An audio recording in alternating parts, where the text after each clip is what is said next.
In this episode of the Social Playbook, we're going to dive into 5 social marketing tips you can use right now.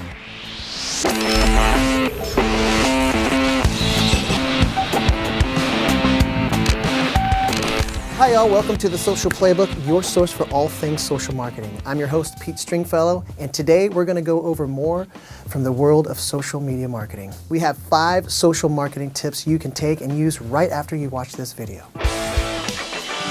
Okay, number 1, know your audience. Your brand probably has a presence on more than one social page, and juggling 8 or 9 accounts is a lot of ground to cover. No matter what network you're on, you need to know the audience that you're speaking to. Of course, you have a brand voice that doesn't change, but it's important to change your tone. For example, your Twitter audience is going to respond to a different tone than, say, your LinkedIn audience. Not to mention that you should be using hashtags on Twitter, and those really don't work on LinkedIn. It's obvious to your audience when you schedule posts and all the copy is the same. So know who your audience is and adjust your message. Next up, stay current. As a marketer, you're only as good as your latest update, and it's important to pay attention to the latest news on each social network. Now, there are plenty of publications regurgitating news around platform changes, but it can be hard to get through all that noise.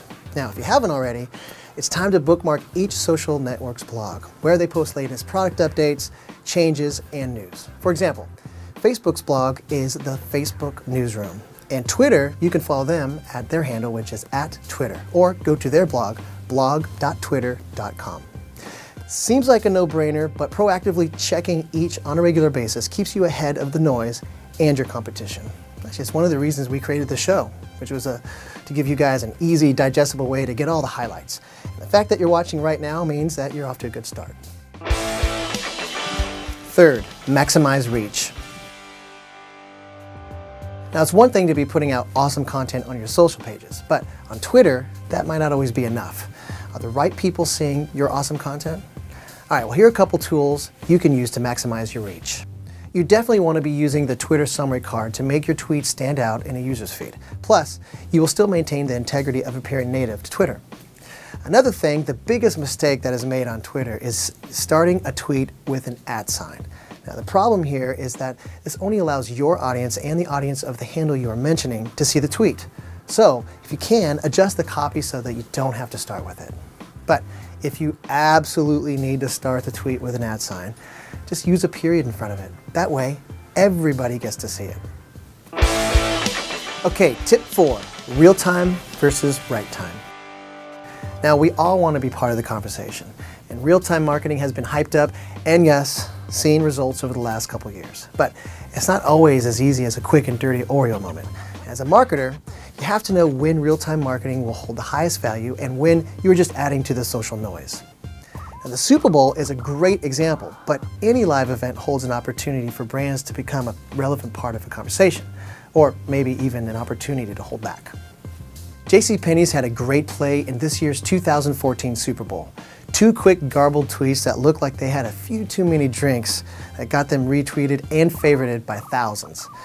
Then setting the story straight that they were actually just tweeting with mittens on. Now, real-time marketing gold in my opinion, and yes, I admit, it made me want to go buy the Go USA mittens. Last but not least, tip 5, get creative. Now, this might seem like old hat for some of you, but using bold and relevant images that will grab your audience's attention should not be underestimated. Social giants like Facebook and Twitter are putting huge emphasis on images. Facebook images have even gotten bigger in a newsfeed, and Twitter is now displaying actual images in the feed instead of those pesky picture links that we all don't really like. But anyways, then there are networks like Tumblr and Pinterest who display pictures in vibrant and awesome ways.